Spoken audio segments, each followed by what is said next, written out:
Hello, आप सभी का हार्दिक अभिनंदन पूनम झा स्टडी सर्किल के यूट्यूब चैनल पर। प्यारे बच्चों, अब हमें अपनी यात्रा को प्रारंभ करना चाहिए पढ़ाई की लिखाई की। लेकिन सबसे पहले हमको ये जानना चाहिए कि हम जो 11th या 12th में पढ़ेंगे तो क्या क्या पढ़ेंगे, क्या क्या पढ़ना है इंग्लिश में। उसके लिए जो एक सिलेबस प्रोवाइड की जाती है, जो आपके बिहार सरकार द्वारा प्रोवाइड की गई, जिसको पढ़ करके आपको एग्जाम देना है, उसमें कुछ चैप्टर का नाम यहाँ 1 by 1 हम लिखे हैं। आपको एक एक करके सबको प्यार से समझा रहे हैं। ये जरूरी नहीं कि जो हम वहाँ लिख दिए हैं वही अंग्रेजी की दुनिया हो गई, वही सब कुछ हो गया, ऐसा नहीं है। इतना पढ़ना है आपको इस बात के लिए चूंकि आपको एग्जाम में अच्छा परिणाम मिल सके। तो ये सिलेबस के तहत पहला चैप्टर है नंबर। नंबर मतलब मोबाइल या टेलीफोन नंबर नहीं, जो ग्रामर में होती है सिंगुलर नंबर, प्लूरल नंबर, जिसमें एक वचन बहुवचन के विषय में जानेंगे। जब पढ़ाना प्रारंभ करेंगे तो आप जानिएगा। और बहुत बच्चे को ऑलरेडी जब कोरोना की ये लॉकडाउन प्रारंभ नहीं हुई थी उस तक पहले पढ़ा दिए थे। बहुत बच्चे जो जुड़े हुए हैं क्लास से पहले से ही, आपके पास ये चैप्टर पूरा हो गया होगा। बहुत जल्दी हम वहाँ तक चले जाएंगे। पहला चैप्टर नंबर पढ़ेंगे, सिंगुलर नंबर, प्लूरल नंबर के बारे में। दूसरा चैप्टर है हमारा सेंटेंस। है तो ये छोटा चैप्टर, लेकिन इसमें कुछ खास बात जानते हैं हम लोग। कभी कभी आप पढ़ोगे transformation of sentence, classification of sentence, अलग अलग स्टाइल से क्वेश्चन पूछी जाती है। जब से ऑब्जेक्टिव हुई है, rewrite the following sentence, meaningful expression, ये सब सेंटेंस के तहत आता है। एक बात हम और जानेंगे आगे जब हम लोग चलेंगे 9 नंबर के चैप्टर में, तो वहाँ सीसी सेंटेंस हम लिखे हैं, वो कंपाउंड एंड कॉम्प्लेक्स सेंटेंस है। दूसरा सेंटेंस चैप्टर हम लोग पढ़ेंगे। सच पूछो बच्चों तो ये 8, 9, 10 तक बच्चों को जान लेना चाहिए। बहुत छोटा मोटा चीज़ है ये, और आप जानते भी होंगे बहुत लोग इसमें। हालांकि शुरुआत जब बच्चे क्लास में आते हैं तो हम वही छोटा छोटा बात पहले उसको बताते हैं, चूंकि उसका बेसिक अच्छा हो। शुरुआत ए से जेड तक लिख देते हैं, पूछते हैं ये क्या है। बहुत बच्चे कह देते हैं कि सर ये अल्फ़ाबेट, कोई कहते हैं सर अल्फ़ाबेट्स है। तो एक बात और बता दें कि ए से जेड तक जो लिखी जाती है वो अल्फ़ाबेट्स नहीं, अल्फ़ाबेट है। अगर एस लगा देते हैं तो मीनिंग बदल जाता है। आगे हम लोग जानेंगे इसी नंबर चैप्टर में जी। तो नंबर चैप्टर में हम लोग नाउन के सिंगुलर या प्लूरल भेद को जानेंगे। फिर सेंटेंस चले आएंगे। सेंटेंस के बाद बहुत बात जानेंगे, इसमें ट्रांसफॉर्मेशन, रीराइट। फिर सेंटेक्स चैप्टर में आएंगे। तो देखो बाबू, उसको 5-6 नाम से हम लोग जानते हैं। Syntax, subject verb agreement, concord, correction, agreement, confusing chapter, बहुत नामों से जानते हैं। और सच पूछो तो यहीं से कॉलेज की शुरुआत होती है। कॉलेज का प्रारंभ यहीं से होता है। ये चैप्टर लगभग 4 से 5 दिनों में खत्म हो जाता है। सेंटेंस 2 से 3 दिन में खत्म हो जाती है। लेकिन जब आप यहाँ से शुरुआत करते हो तो ये कम से कम 20 से 25 दिन, 30 दिन लगता है इसको खत्म होने में, क्योंकि यहाँ से कॉलेज की शुरुआत होती है।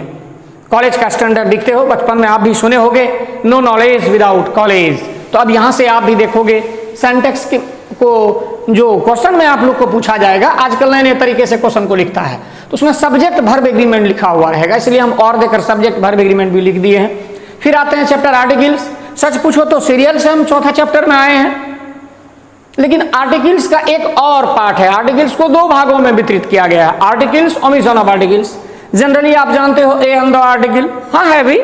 और उसके सिवा मैंने कहाँ कहाँ ए एंड द का प्रयोग करेंगे, उनसे एक कदम आगे जब बढ़ेंगे तो उन्हीं का ये बड़ा भाई है। सच पूछो तो आर्टिकल से ज्यादा स्टाइलिश पार्ट है ये। ओमिशन ऑफ आर्टिकल, कहाँ कहाँ आर्टिकल का प्रयोग नहीं करेंगे, जिसको हम लोग नो आर्टिकल्स कहते हैं, 0 आर्टिकल्स के नाम से भी जानते हैं। ग्रामर में मल्टीपल का स्टैंडर्ड देकर के इंडिकेट किया जाता है। सबकी अपनी अपनी अंदाज है बाबू। उनके बाद 5वां चैप्टर है हम लोग का प्रीपोजिशन। अंग्रेजी दुनिया में इन्हें बिग बॉस के नाम से जानते हैं, क्योंकि बहुत बातें हैं ऐसी, इसके संदर्भ में बड़े बड़े विद्वान अपना अपना अलग अलग मत दिए हैं। लेकिन कहीं न कहीं सबका एक दर्शन है इसको जानने के बाद कि सचमुच में ये अंग्रेजी दुनिया का बिग बॉस है। तो इनको भी कई पार्ट में विभक्त किया गया है। Preposition, omission of preposition, a collection of important preposition. Preposition में तो छोटा छोटा चीज जानेंगे हम लोग, कंप्लीट हो जाएगी लगभग।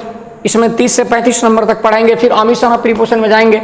अब एक बात ये उठता है कि क्या हमें ओमिशन ऑफ प्रीपोजिशन पढ़ना चाहिए, क्योंकि आजकल जो एग्जाम ली जाती है उसमें 4 ऑप्शन दिया जाता है, मतलब एक ना एक होगा।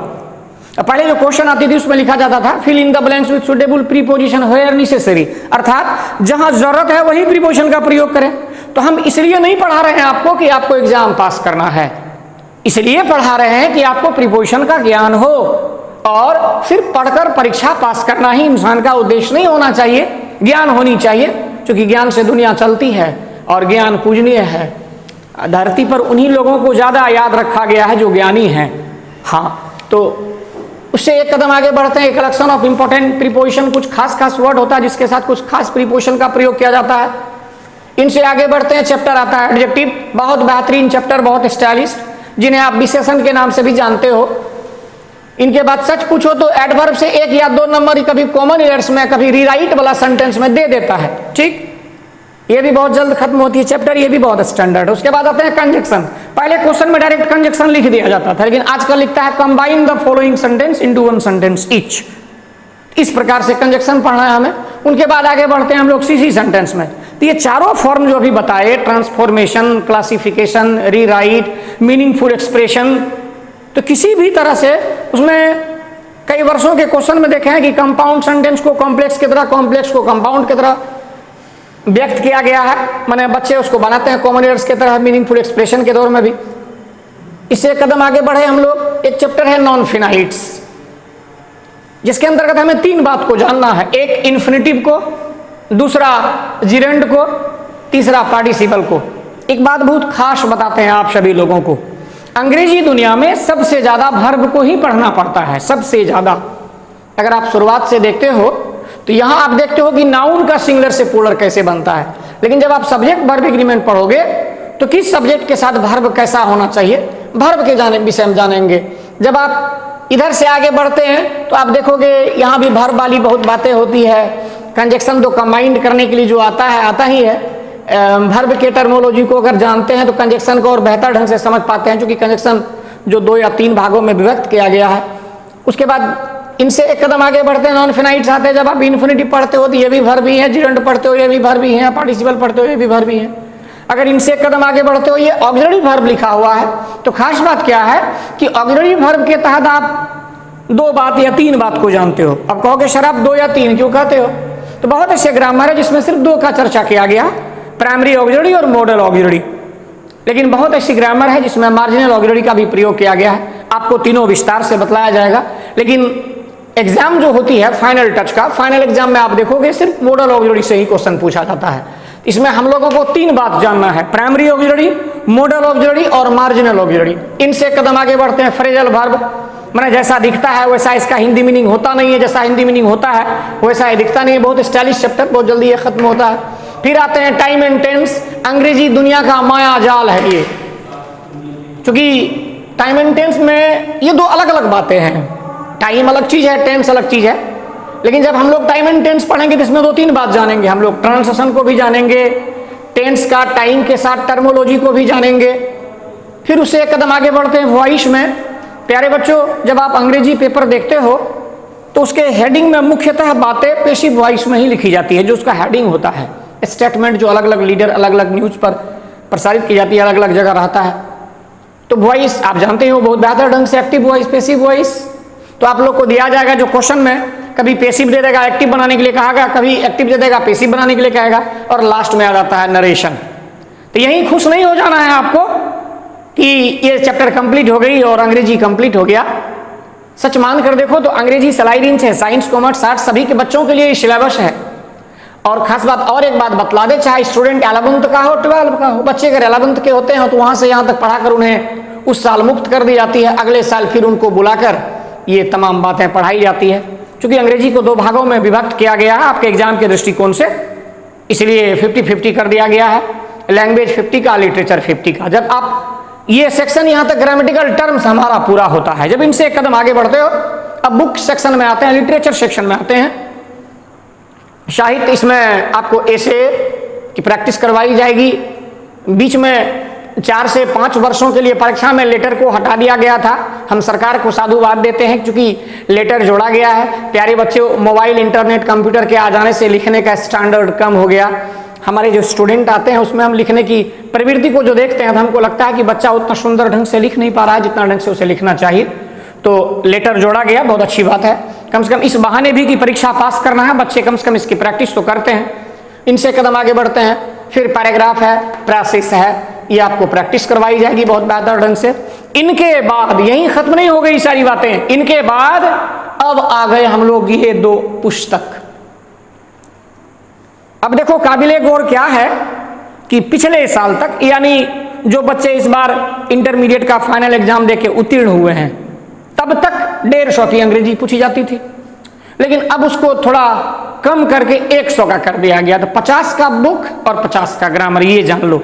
और इसको पास करने के लिए इतना पढ़ना हर हाल में जरूरी है। तो प्यारे बच्चों, आप जहां कहीं भी हो, अपने घर में एक सुंदर सा ग्रामर निकाल कर इसको पढ़ने की कोशिश करो। हम डे बाय डे देने का यत्न कर रहे हैं। अभी तो हम नए हैं, बहुत बात मेरे सहायक करते हैं, तब हम ये सब कर पाते हैं। खास बात यह है कि हम लोग शुरुआत यहीं से करेंगे, नंबर से ही। हाँ, यहीं से हम शुरुआत करेंगे। ये और ये स्कूल की दुनिया समझ लो, छोटा मोटा चैप्टर है, आप भी जानते होगे, लेकिन यहां से कॉलेज वाली बातें शुरू होती है। यहां से कॉलेज वाली बातें शुरू होती है। इतना ही नहीं, इसको पढ़ने के बाद जब आप कंपटीशन का सिलेबस को देखोगे तो इसमें बहुत सारा चैप्टर आपको कंपटीशन में भी पूछा जाता है। तो सिर्फ इंटर पास करने के लिए ही इसको नहीं पढ़ना है, वरन भविष्य में कंपटीशन के एग्जाम को पास करने के लिए भी हमें पढ़ना है। और no one can deny this fact in the present scenario. If you don't have good command over English, there would be nothing, only chaos and confusion. So it is very much important. We must have good grip of our language as well as literature. Next day I am going to start your chapter and that is number. Thanks a lot. जहां भी रहो बच्चों, स्वस्थ रहो और घर में मन लगा के पढ़ते रहो धीरे धीरे। और एक गुजारिश है आपसे कि आप इसको सब्सक्राइब कर दें, बेल आइकॉन को भी दबा लें, क्योंकि जो नोटिफिकेशन संस्थान के द्वारा जारी की जाएगी आपको अधिक से अधिक मिल सके। धन्यवाद।